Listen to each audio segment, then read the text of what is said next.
Welcome back to Next Gen Manufacturing Nexus. In the world of advanced manufacturing and high-tech labs, precision is absolutely everything. But what if the single biggest threat to your multi-million-dollar project was completely invisible?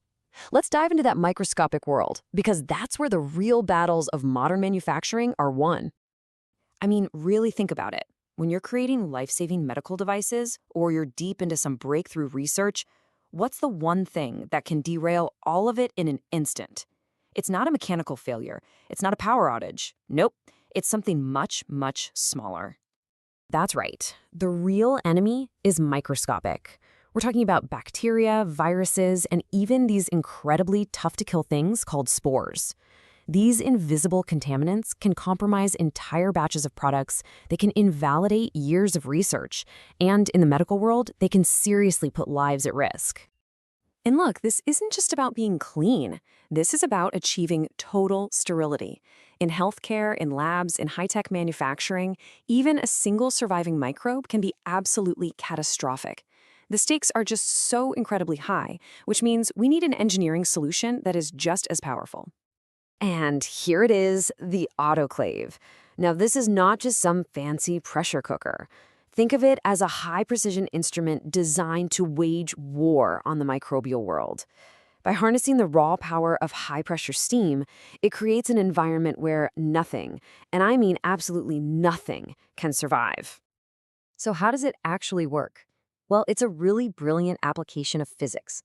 See, it's not just about heat. It's about the relationship between heat and pressure. Let's take a look at the numbers, because that's where the magic is. The first magic number you need to know is 121 degrees Celsius. That's about 250 degrees Fahrenheit. This is the industry standard for getting total sterilization. But here's the catch. At normal atmospheric pressure, water boils at 100 degrees Celsius. So how do you get it even hotter than boiling? Well, you add pressure, a minimum of 15 pounds per square inch above normal atmospheric pressure. This is the absolute key that unlocks the sterilizing power of steam.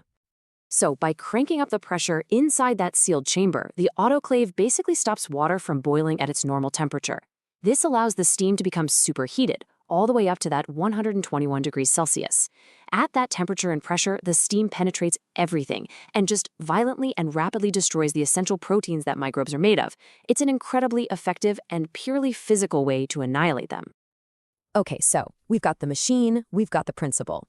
Problem solved, right? Well, not quite. The next level engineering challenge is that you can't sterilize everything the same way. Glassware is totally different from surgical equipment, which is totally different from, say, a liquid culture medium.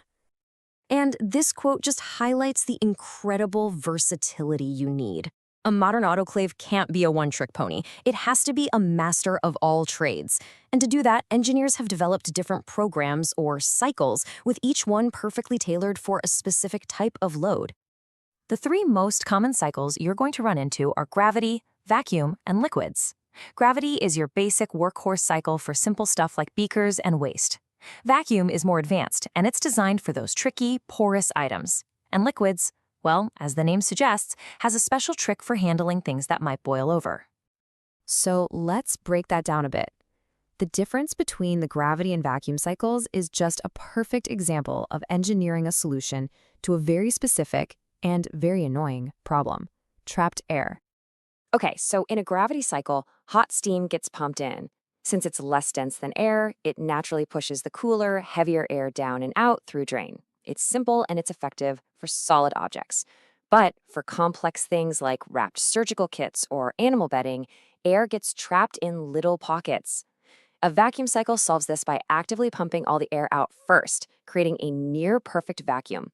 This allows that superheated steam to instantly penetrate every last fiber of the load. No hiding spots.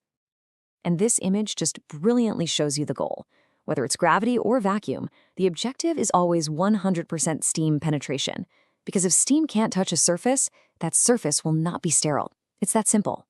The vacuum cycle just ensures that even the most complex shapes get completely exposed to that microbe-destroying steam.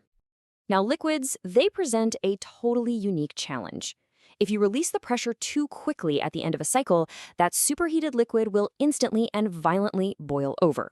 It makes a huge mess, and you lose your valuable sample.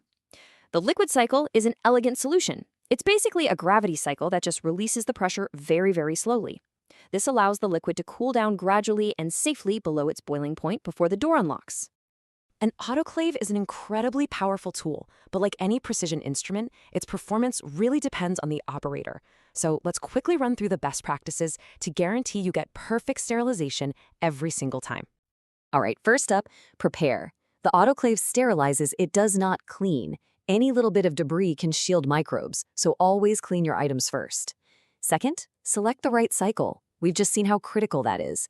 Using a gravity cycle for a porous load just isn't going to work. Third, use quality water. Tap water is full of minerals that can build up and corrode the machine. You have to use validated purified water. And finally, maintain the machine. Regular maintenance is absolutely non-negotiable for reliable and safe operation. So the autoclave is so much more than just a machine. It's a cornerstone of modern science and manufacturing. It's a technology that enables us to work safely right on the frontiers of biology and engineering. So the final thought I want to leave you with is this. With the power to create perfectly sterile environments on demand, what incredible new technologies and products will we be able to manufacture next?